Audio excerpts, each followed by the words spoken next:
Hey guys, welcome back to my channel say hi to studies Cheshta Varshney. तो guys, last video से हम लोगों ने इंडियन इको शुरू करी है, जिसके अंदर हम लोग इंडियन इकोनॉमिक्स के साइलेंट फीचर्स पढ़ चुके हैं।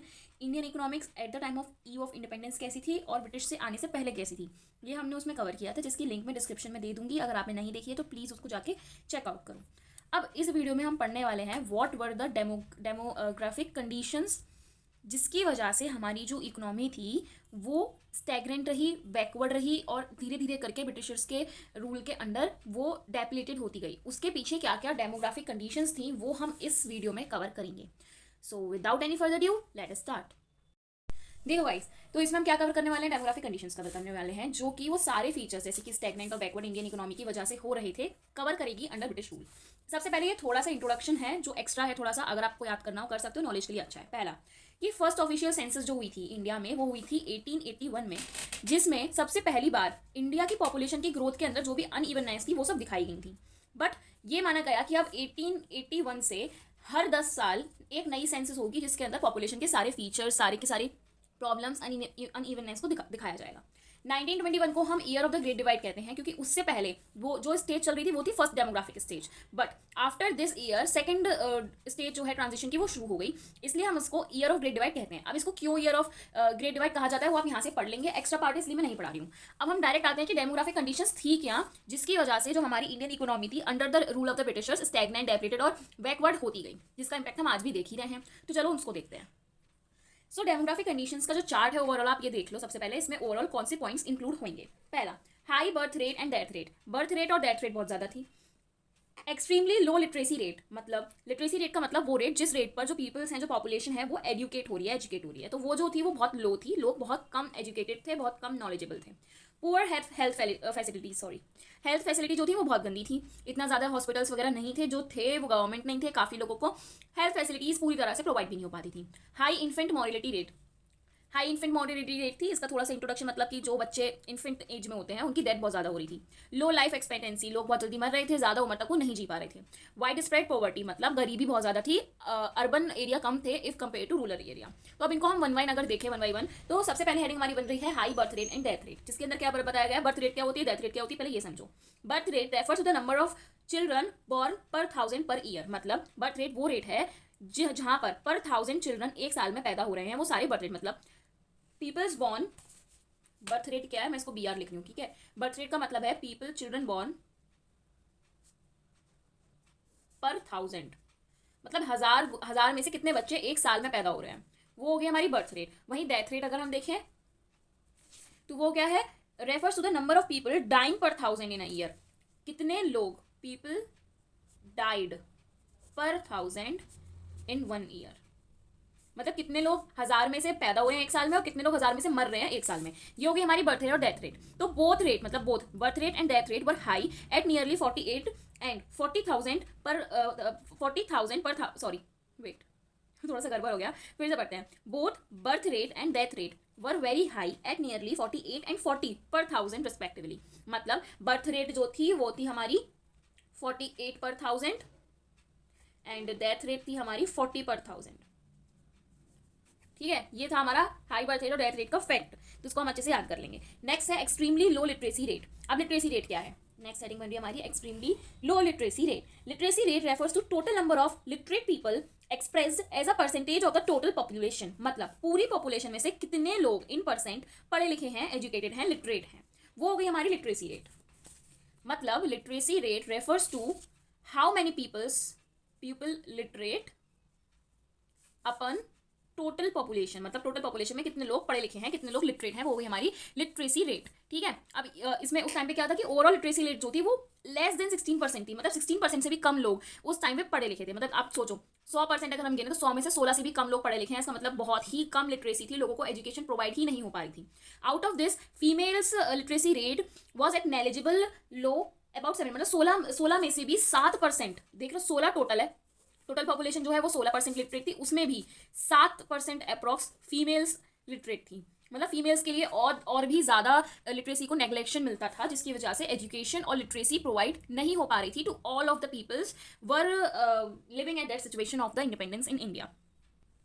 नेक्स्ट पुअर हेल्थ फैसिलिटीज, मतलब हेल्थ फैसिलिटीज बहुत बेकार थी, बहुत गंदी थी। जैसे public health facilities were either unavailable to large mass of population, मतलब जो पब्लिक हेल्थ फैसिलिटीज होती थी वो बहुत सारी पॉपुलेशन के लिए तो अनअवेलेबल भी थी, मतलब उनको मिल ही नहीं रही थी। और व्हेन अवेलेबल, और जब अवेलेबल थी तो बहुत हाईली इनएडिक्वेट थी, मतलब बहुत अच्छी नहीं थी, या तो मिल ही नहीं रही है और जिनको मिल रही हैं उनको अच्छी नहीं मिल रही हैं, जिसकी वजह से क्या हुआ, वाटर एंड एयर बॉर्न हुआ, मतलब पानी और हवा गंदी होने लगी।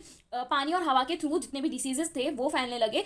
ह्यूज टॉल ऑन लाइफ, जिसका इफेक्ट जो है वो लाइफ पर पड़ा लोगों की, और काफी लोगों की डेथ बढ़ गई, जिसकी वजह से हाई डेथ रेट का असर हमको दिखा। ठीक है, ये हमारे 3 पॉइंट्स, ये तीनों हमने पढ़ लिया, बाकी 3 भी देख लेते हैं।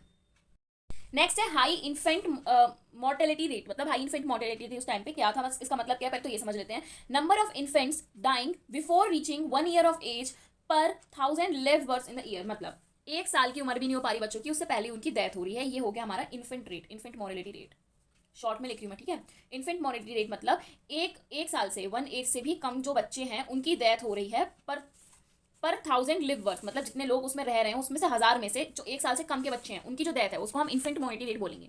ठीक है, the infant mortality rate was quite alarming, मतलब बहुत ही ज्यादा अलार्मिंग कंडीशन सिचुएशन ये रेट लेकर आई थी कि ऑफकोर्स जब छोटे बच्चे जो 1 साल के भी नहीं हो पा रहे वो मर रहे हैं बहुत जल्दी जल्दी, कि उनकी रेट जो है वो 218 पर 1000 हो गई थी, मतलब आप समझ रहे हो, 1000 बच्चे हैं, 1000 में से 218 बच्चे वो मर रहे हैं जो 1 साल के भी नहीं हुए हैं। तो ये बहुत अलार्मिंग सिचुएशन थी फॉर द कंट्री उस टाइम पर। इन कॉन्ट्रास्ट में infant mortality rate 33% was in 2017 and 32% is 2018, मतलब ये रिसेंट भी हमें सिनेरियो देगी कि उस टाइम पे तो इतना था कि 1000 में से देखें तो 218 लोग मर रहे हैं, बट इन रिसेंट अगर हम देखें तो 217 में 33% जो है लोग मरे जा रहे हैं बच्चे जो 1 साल के भी नहीं हुए हैं वो, और 32% है 2018 का। तो आप देख सकते हो कि मोर्टेलिटी रेट जो है वो आज भी इंडिया में है, इन्फिनिट मोर्टेलिटी रेट, और काफ़ी अलार्मिंग सिचुएशन ये राइज करती है, क्योंकि बच्चे ही यूथ कहलाते हैं, यूथ लाइफ कहलाते हैं, और अगर उन्हीं को हम अच्छे से as a human resource use करेंगे तो कंट्री का डेवलपमेंट होगा। बट यहाँ पर जो है वो इन्फेंट मोर्टेलिटी रेट की वजह से जो कंट्री थी वो स्टैग्नेंट और बैकवर्ड हो गई थी, क्योंकि हाई बर्थ रेट थी, हाई डेथ रेट थी, पुअर फैसिलिटीज थी, हेल्थ फैसिलिटीज अच्छी नहीं थी, लिटरेसी रेट बिल्कुल भी नहीं थी, फीमेल्स को तो बहुत ज़्यादा नेगलेक्ट किया जाता था इन द एजुकेशन, और जो बच्चे थे उनकी भी डेथ बहुत ज़्यादा हो रही थी। उसके बाद लाइफ एक्सपेक्टेंसी जो थी वो बहुत लो थी, मतलब ये क्या रेफर है, an average number of years for which people live expected to life, मतलब एक एवरेज नंबर मान लिया जाता था कि इस उम्र तक इंसान जी रहा है, तो वो जो उम्र होती थी वो बहुत कम होती थी। ये उस टाइम पे माना गया कि 32 साल, मतलब 32 ईयर्स से भी कम लाइफ एक्सपेक्टेंसी थी at the eve of the independence, की इंडिपेंडेंस जब हमारी मिलने को थी उस टाइम पर जो इंसान था वो बहुत ज़्यादा मैक्सिमम 32-35 ईयर्स तक जी रहा था, उसके बाद वो नहीं जी रहा। बट इन प्रेजेंट अगर हम देखें तो मैक्सिमम इंसान 70-80 साल तक जी रहा है। तो ये लाइफ एक्सपेक्टेंसी थी कि इंडिपेंडेंस के टाइम पे जो लाइफ एक्सपेक्टेंसी रेट है वो भी बहुत कम थी, लोग बस 32-33 एज तक जी रहे थे, उसके बाद उनकी डेथ हो जा रही थी। क्यों? क्योंकि उस टाइम पे बहुत फ्रीडम के लिए फाइट्स, प्रोटेस्ट, डेमोन्स्ट्रेशंस ये सब जाग रहे थे, लोग बहुत जागरूक हो रहे थे कि हमको फ्रीडम चाहिए, जिसकी वजह से वो वॉर कर रहे थे और फ्रीडम के लिए प्रोटेस्ट कर रहे थे। तो ब्रिटिशर्स उनको खुलेआम मार रहे थे, जो कि एक अलग सिनेरियो है। बट ओवरऑल देखा जाए तो लाइफ एक्सपेक्टेंसी जो थी वो भी बहुत ज्यादा कम थी उस टाइम पर, जिसकी वजह से कंट्री में यूथ पॉपुलेशन पूरी तरह से काम भी नहीं कर पाती थी, उससे पहले उनकी डेथ हो जाती थी, जिसकी वजह से हमारी जो इकोनॉमी थी वो स्टैग्नेंट, बैकवर्ड एंड डेप्लीटेड होने लगी। उसके बाद